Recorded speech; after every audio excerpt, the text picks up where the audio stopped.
Hey there, yogis, and welcome back to Daily Yoga Tips for Beginners, where I share daily yoga tips to help you get started on your yoga journey. So we are here for tip number 6. Now, we just talked about breath work and finding our breath. Today, we are going to learn 3 basic poses that is going to be a major part of any yoga sequence or yoga class that you take. We're going to be focusing on mountain pose, downward facing dog, and child's pose. And tomorrow we'll take the breath work that we learned yesterday, these 3 poses, and put them in a short little sequence where we will work on integrating the breath with our movement. So let me get back here to my mat.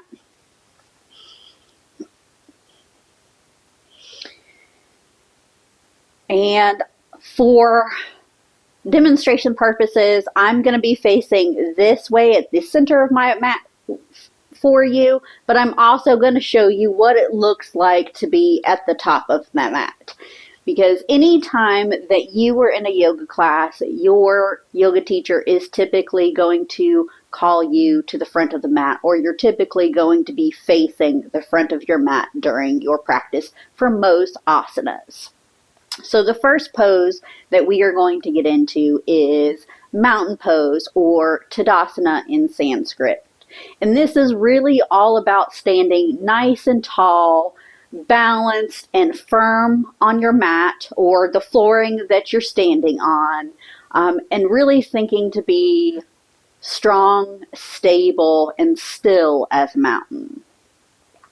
So when we come into mountain pose, we're going to be coming into a standing position. Our feet can be close together, as you see here, or a little bit apart, whichever feels most comfortable for you. Now, my body type typically has a hip external rotation, which means that me standing in this particular position right now is quite uncomfortable for me. While it may look correct posture on the camera, what it feels like for me is that my knees are facing inwards. So for me, I'm going to bring my toes out just a little bit wider, so that I can place the weight on all 4 corners of my feet. So as you're standing in mountain pose, you're going to, as I said, place all weight on the 4 corners of your feet. So if you can, lift up your toes and really try to balance and ground into your mat with the biggest portion of your feet. And once you've done that, go ahead and place your toes to the ground. So we're going to stand up nice and tall. We're going to have our tailbone slightly tucked in to help you engage your glute muscles. Your belly button is going to be slightly pulled in to help engage the core muscles. And your arms are going to be down at your side, palms facing out or facing your thighs, whichever is most comfortable for you. Now, when you're elongating through the spine, what I like to tell people to do is pretend that you have a string that is tied to the crown or the very top of your head, and someone is pulling that string nice and taut from above, so that you're really elongating through the upper portion of your head and not bringing your chin up or tilting your head back. So standing up nice and tall, muscles engaged but relaxed, and this is your mountain pose. Okay? So from the side, when you're at the top of your mat, it's going to look like this. And that is mountain pose. So the next pose that we're going to do is downward facing dog. So we're going to come down to an all fours position. And the alignment of our joints is very important when it comes to our yoga poses. So you're going to make sure that your wrists are stacked under your shoulders, your knees are hip width apart and stacked under your hips, your toes are facing towards the back of your mat, Your fingers are nice and spread out, nice and wide, except for your thumb isn't spread too far out to where you're feeling tension here in the corner of your ligaments. So just spread out nice and wide. You want your middle fingers to be pointing towards the top of your mat here. And from here, push away from the ground. So you're up nice and tall, flat back in this tabletop or all fours position. Okay? And then from here, we're going to tuck our toes. And the first thing that I want you to do is with your next inhale, I want you to just lift your knees slightly off the ground here and just hold for a second. Because I want you to be able to feel the weight shift towards the upper portion, your upper half of your body and into your arms. Okay, now go ahead and rest those knees down to the ground. Now we're going to take a nice deep inhale and exhale. And on the next inhale, you're going to lift your knees off the ground, pressing your hips back and up into the sky, keeping your knees bent here, because we're going to focus on making sure our upper portion of our body is in the correct position. So we've got our hands spread out wide. If you find that your shoulders are up here up towards your ears, go ahead and relax those shoulders, push them away from your ears, and make sure that you've got a good elongation in your back here. Again, knees can be bent. And then when you're ready, begin to walk one leg out at a time, working to push your heel towards the ground but not forcing anything. Not everybody can get their heels to touch the mat in downward facing dog, and that's completely okay. But what this is doing is this is warming up your hamstrings, getting them ready for the release that they're going to need to do to be able to feel comfortable in the full extension of this pose. So when you feel like you have a good release in your hamstrings, go ahead and extend both of those legs, keeping those shoulders away from the ears here, and remembering to breathe.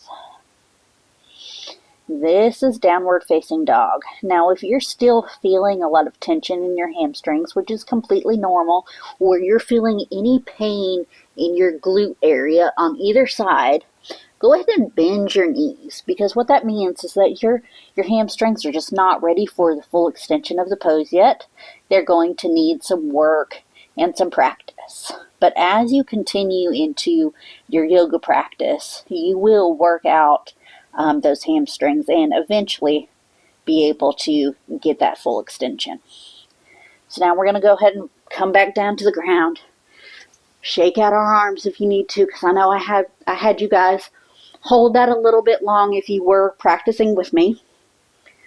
But that is your downward facing dog. So again, down on all fours.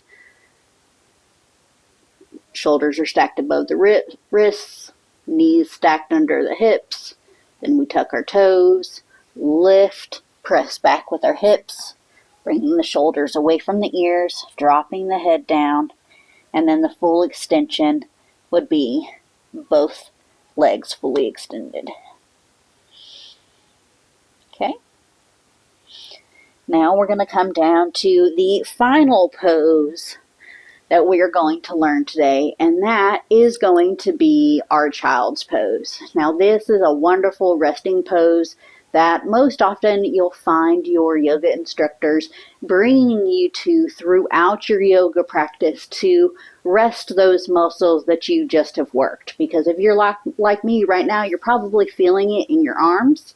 And so holding a downward facing dog for say 5 to 10 breaths, coming to a child's pose after that would be a really good resting pose for you to come back to that breath. So we're going to come back to our in all fours position here. And this time we don't have to worry about our fingers being spread out wide, but we are going to bring our toes together, make them touch. And then from here, we're going to sit back on our heels, allowing our arms to come out in front of us, bringing our forehead as close to the mat as comfortably possible. Now, some people will find that they can bring their forehead all the way down to the mat. Others may find that they need a little more room, maybe in your front area, and that's perfectly okay. There are modifications or adjustments that you can make to this pose to make it fit your particular body. So if you're finding that you need a little extra room, or you're here and maybe you can get down onto your forehead touching the mat, but it still feels comfortable, feel free to spread your knees out as far as you need them to go. And then once again, you can come down, allowing your arms to extend in front of you, bringing your forehead to the mat. Now you could even bring your arms down to your side if that feels more comfortable. This is child's pose, and this is technically extended child's pose.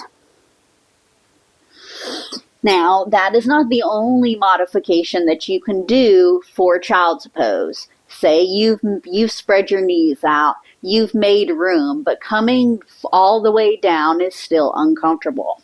So from there, you can grab a rolled up blanket, you can grab a pillow, your bolster, or even a yoga block. And you're going to place it down on your mat here. Coming back into our position where our toes are touching, our big toes are touching each other. My knees are spread out nice and wide. I'm coming down, and instead of bringing my forehead down to the mat, I'm bringing it to my yoga block, the pillow, the blanket, whatever you've chosen to bring the floor to you, really is what you're doing. And so this is another option. If you need more space, lift that block up. Maybe you even need to be a little bit higher, which is completely okay. You've got an option. Okay? So whatever works for you. So that wraps it up for the 3 foundation poses that you want to begin working on to start your physical asana practice. As I said, tomorrow we'll get back together. We'll take the breath work that we used, take those 3 poses, and I'll put it in a short sun salutation sequence for you so we can work on integrating the breath to the movement. So I hope you found that helpful today. Leave me a comment down below. Let me know how it's going for you. How are you finding your journey? What's worked for you? What's not working for you? I'd love to hear your experience. Also, don't forget, if you haven't already, follow my page, subscribe to my channel, however you found me on social media. That way you can keep up to date with the rest of the tips that are coming, because we still have 22 days of tips coming your way. I hope to see you again soon. Until then, my friends, namaste.